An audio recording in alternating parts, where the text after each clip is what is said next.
A foreword of Dynamic Thought, or the Law of Vibrant Energy. Dynamic Thought, or the Law of Vibrant Energy, by William Walker Atkinson. A foreword. This is a queer book. It is a marriage of the Ancient Occult Teachings to the latest and most advanced conceptions of modern science. An odd union, for the parties thereto are of entirely different temperaments. The marriage might be expected to result disastrously, were it not for the fact that a connecting link has been found that gives them a bond of common interest. No two people may truly love each other unless they also love something in common. The more they love in common, the greater will be their love for each other, and let us trust that this will prove true in the marriage of Occultism and Science, celebrated in this book. The Occultists usually get at the facts first, but they manage to evolve such outrageous theories to explain the facts that the world will have none of their wares, and turns to Science for something reasonable.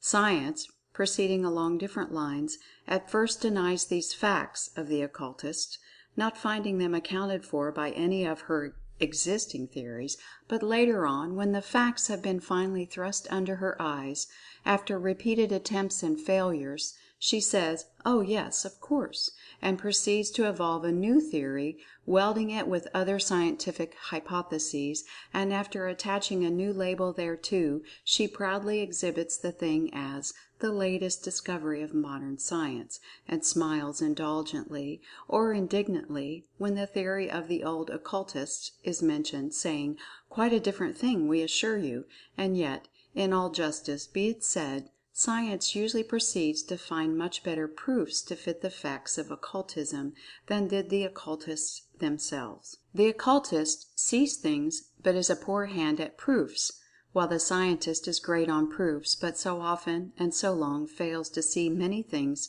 patent to the Occultist, who is able to look within himself, but who is then unable to positively and scientifically prove the facts. This is easily explained.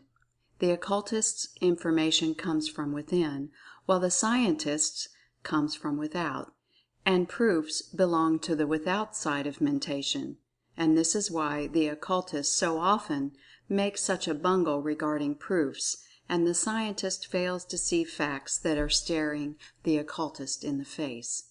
The whole history of Occultism and Science proves the above. Take the phenomenon called Mesmerism, for instance. It was an old story with the Occultists, who had been for years aware of it, theoretically and practically. Mesmer brought it into general prominence, and Science laughed at it, and at Mesmer's fluid theory, and called him a charlatan and impostor. Years afterwards, Braid, an English surgeon, discovered that some of the facts of Mesmerism were true, and he announced his discovery in a scientific manner, and lo! his views were accepted, and the thing was called Hypnotism, poor old Mesmer being forgotten because of his theory. Then, after a number of years, certain other aspects of the phenomenon were discovered, and scientifically relabeled Suggestion, and the renaming was supposed to explain the entire subject, the learned ones now saying, "Pooh! 'tis nothing but Suggestion," as if that explained the matter. But so far they have only accepted certain phases of this form of Dynamic Thought, for that is what it is, and there are many other phases of which they do not dream. And the same is true of the Occult teaching that there is "life in everything," the Universe is alive. For years this idea was hooted at, and we had learned scientific discourses upon "dead matter," "inert substance," etc.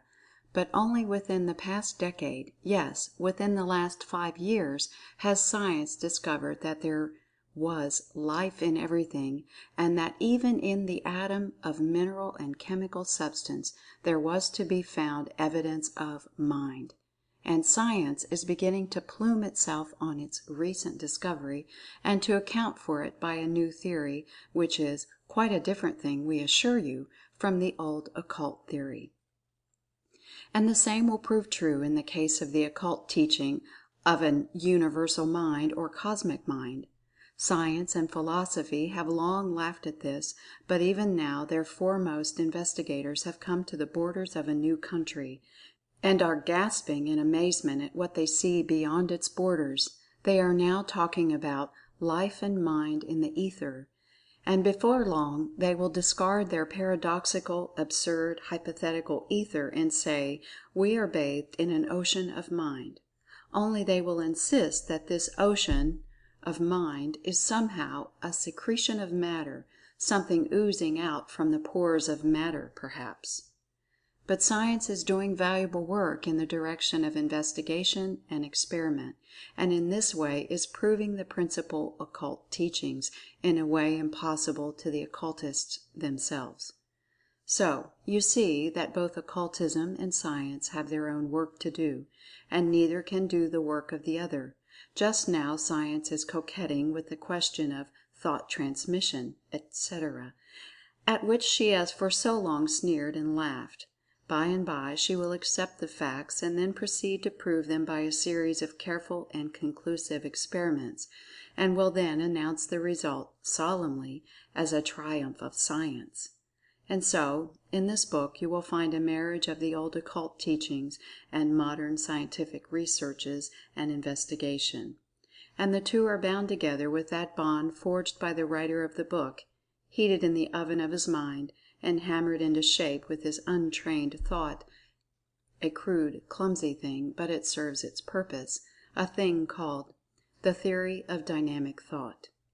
And so, this is what this theory is: a tie that binds. How you will like it depends upon yourself. For himself, the writer does not hesitate to say that he is pleased with his handiwork, rude and clumsy though it may be.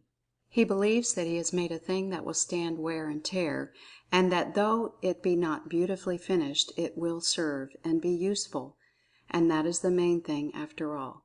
And then, perhaps, some may see beauty in the very crudeness of the thing, may see that it bears the loving mark of the hammer that beat it into shape, may recognize that over it has passed the caress of the hand that made it, and in that seeing there may come the recognition of a beauty that is beyond prettiness.